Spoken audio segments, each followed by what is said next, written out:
अयोध्या के राम मंदिर चढ़ावा चोरी मामले में गिरफ्तार 8 आरोपियों को पुलिस साचकोट में पेश करके रिमांड में लेने की कोशिश कर सकती है। ये पेशी वीडियो कॉन्फ्रेंसिंग के जरिए होगी। अयोध्या पुलिस ने उससे पहले रविवार को सभी आरोपियों के घर पर रेड डालकर सबूत जुटाने की कोशिश की। पुलिस ने आरोपी टिन्नू यादव, मनीष यादव, अनुकल्प मिश्रा, लवकुश मिश्रा, अविनाश शुक्ला, सुभाष श्रीवास्तव, रमाशंकर मिश्रा और करुणेश पांडे के ठिकानों पर एक साथ रेड मारी, जिसमें कीमती सामान, कैश, ज्वेलरी और प्रॉपर्टी के कागजात मिले। अयोध्या में श्री राम मंदिर के चढ़ावे में गड़बड़ी की जांच को लेकर के दायर याचिका पर आज सुप्रीम कोर्ट में सुनवाई होने वाली है। इस पूरे मामले में याचिकाकर्ता वकील अजय कुमार राय की ओर से जल्द ही सुनवाई की मांग की जाएगी। सर्वोच्च अदालत ने 3 दिन पहले वित्तीय अनियमितताओं की कोर्ट में निगरानी की जांच की मांग की वाली याचिका पर तत्काल सुनवाई की अपील कर विचार करने से इनकार कर दिया। अयोध्या राम मंदिर मामले में एक नया सीसीटीवी फुटेज भी सामने आया है और ये सीसीटीवी फुटेज 5 जून का है। इसमें दिख रहा है कि अविनाश शुक्ला के साथ कुछ पुलिस के जवान भी मौजूद हैं और साथ में काले रंग का बैग भी है। जानकारी के मुताबिक ट्रस्ट के लोग और अयोध्या पुलिस के कुछ स्टाफ ने अनाधिकारिक रूप से छापेमारी की थी और लाखों की रिकवरी भी की थी, जबकि 7 से 8 जून को चंपत राय ने बताया कि कुछ उल्लेख नहीं मिला है। अयोध्या चढ़ावा चोरी मामले में यूपी सरकार की ओर से गठित एसआईटी की शुरुआत रिपोर्ट के मुताबिक चढ़ावे की गिनती और प्रबंधन के लिए एसओपी का पालन नहीं किया गया, जो कि श्री राम जन्मभूमि तीर्थ क्षेत्र ट्रस्ट और स्टेट बैंक ऑफ इंडिया के बीच तय की गई थी। रिपोर्ट में इसे गंभीर और कथित रूप से जानबूझकर की गई लापरवाही के रूप में दर्ज किया गया।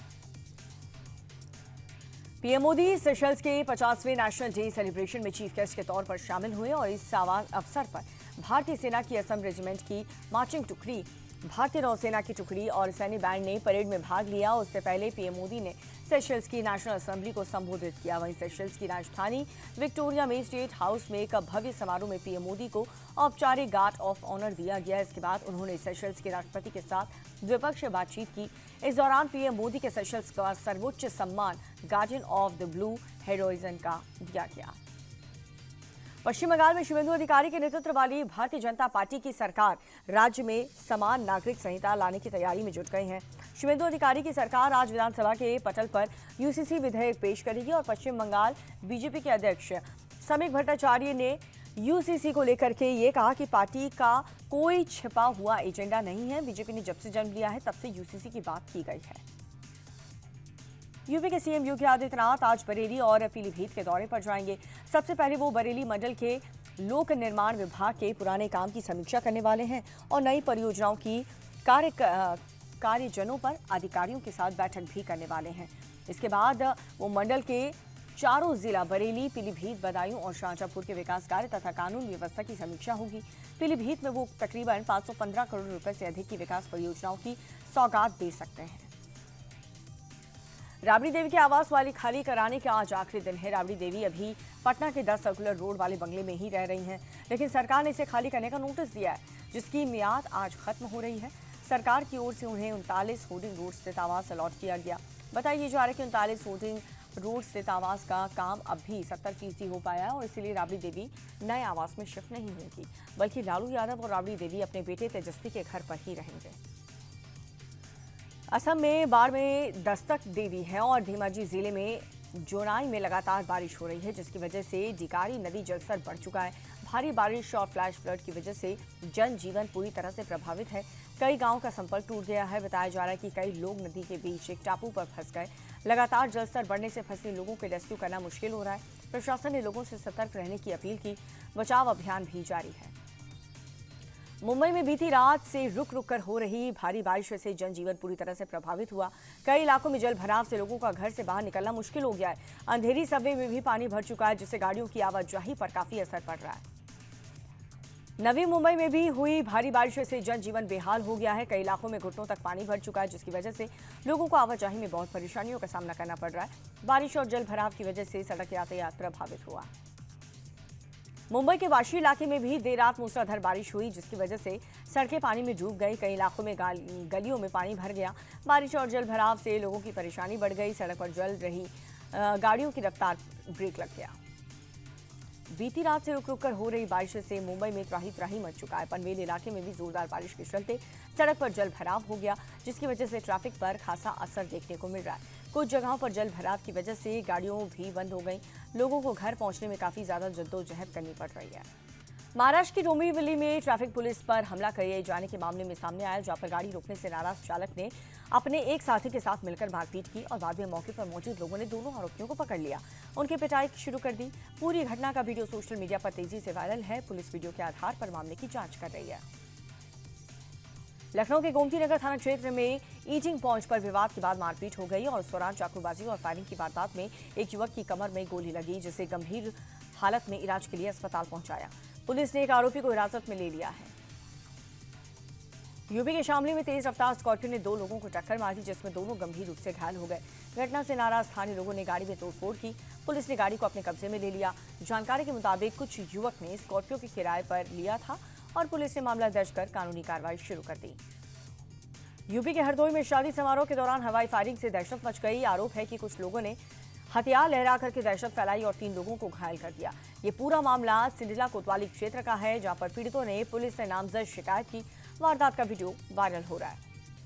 दिल्ली के द्वारका में एक सोसाइटी के गार्ड के साथ एक शख्स ने मारपीट की और इस घटना का वीडियो भी वायरल हो रहा है। जानकारी के मुताबिक गार्ड ने जब तरुण कुमार नाम के एक शख्स से विजिटर रजिस्टर में एंट्री करने के लिए कहा तो वो भड़क गया। उसके बाद उसने गार्ड को थप्पड़ मारा, कॉलर पकड़कर मारपीट शुरू की और धक्का देकर नीचे गिरा दिया। चप्पलों से भी पिटाई की। पुलिस ने मामला दर्ज किया, आरोपी की जांच में शामिल होने का नोटिस दिया है। एक्ट्रेस मॉडल त्रिशा शर्मा मौत मामले में आरोपी रिटायर्ड जज गिरिबाला सिंह के घर चोरी की वारदात हुई है। बताया जा रहा है कि शनिवार देर रात भोपाल के कटारा हिल्स में गिरिबाला सिंह के घर पर चोरी हुई है और वहां से सोने के जेवरात समेत कुछ जरूरी दस्तावेज चुरा लिए गए। हालांकि पुलिसकर्मियों ने मौके पर पहुंचकर चोरों को पकड़ने की कोशिश की, लेकिन चोर हाथापाई करने लगे और वहां से भाग गए। फिलहाल पुलिस सीसीटीवी खंगाल रही है। बुलंदशहर में बीती रात अचानक से एक बस में आग लगने से हड़कंप मच गया। देखते ही देखते आग ने पूरी बस को अपनी चपेट में ले लिया। पूरी तरह से ये बस जल गई। सूचना मिलते ही दमकल की टीम पहुंची। काफी मशक्कत के बाद आग पर काबू पाया। वक्त रहते सभी यात्रियों को बस से सुरक्षित बाहर निकाला। गाजियाबाद में एक बंद मकान में आग लगने से अफरा तफरी मच गई है। दमकल की टीम ने मौके पर पहुंचकर हालात पर काबू पाया। हादसे में किसी तरह की जनहानि की खबर नहीं है, लेकिन काफी नुकसान की आशंका है। आग कैसे लगी, इसकी जांच की जा रही है। महाराष्ट्र के अमरावती में बीती शाम हुए दर्दनाक हादसे में एक ही परिवार के 5 लोगों की मौत हो गई। हाईवे पर एक तेज रफ्तार कार के खड़े कंटेनर ट्रक से टकराने की वजह से यह हादसा हो गया। टक्कर इतनी भीषण थी कि कार के परखच्चे उड़ गए। फिलहाल पुलिस ने केस दर्ज करके जांच शुरू कर दी। मिडिल ईस्ट में फिर से शांति के आसार बन रहे हैं। कतर में हुई हाई लेवल मीटिंग में सहमति बनने की खबर है। सहमति के मुताबिक अमेरिका और ईरान अब एक दूसरे पर अटैक नहीं करेगा। दोनों पक्ष फिलहाल पीछे हटेंगे और जहाज बिना किसी रोक टोक के वहां से आ जा सकेंगे। यूक्रेन के ज़ैपोरिज़िया पर हुए रूसी हवाई हमले में 2 लोगों की मौत हो गई है। 16 लोग घायल हो गए हैं। इस हमले में एक निजी घर और एक कार भी नष्ट हो गई। मरने वालों की संख्या 53 साल की महिला और घायल 2 बच्चे भी शामिल हैं। वेनेजुएला में आए खतरनाक भूकंप के बाद से रेस्क्यू ऑपरेशन लगातार जारी है। 4 दिन बाद भी मलबे में दबे लोगों को निकालने का काम चल रहा है। स्पेनिश इमरजेंसी रेस्क्यू टीम जब एक व्यक्ति को बाहर निकालने में कामयाब रही तो टीम के सदस्य खुशी से झूम उठे। वेनेजुएला में अब भी 51,000 से ज्यादा लोग लापता हैं। हादसे में 1,450 लोगों की मौत हो चुकी है। अमेरिका के कोलोराडो यूटा बॉर्डर पर आग बुझाने के दौरान 3 फायर फाइटर्स की मौत हो गई, जबकि 2 लोग घायल हो गए। फायर सर्विस के मुताबिक ये स्टाफ आग पर काबू पाने की कोशिश कर रहा था। अमेरिका के पश्चिमी इलाके में गर्म, सूखे और तेज हवा वाले मौसम की वजह से जंगलों की आग बहुत तेजी से फैल रही है। अमेरिका के केंटकी और इंडियाना में कुछ इलाकों में बारिश और तूफान के साथ अचानक से बाढ़ आ गई है। केंटकी में तूफान और बाढ़ के कारण 4 लोगों की मौत हो गई। सरकार ने वहां पर बारिश की आशंका को देखते हुए आपातकाल की घोषणा कर दी है। चेक रिपब्लिक में रविवार को लगातार दूसरे दिन अब तक का सबसे गर्म दिन रहा। चेक मौसम विभाग के मुताबिक उत्तरी शहर डॉक्सान में तापमान 41.1 डिग्री सेल्सियस तक पहुंच गया। इस हफ्ते पश्चिमी यूरोप के देशों में गर्मी का कहर बरपाने वाली हीट वेव अब मिडल और पूर्वी हिस्सों की ओर बढ़ रही है।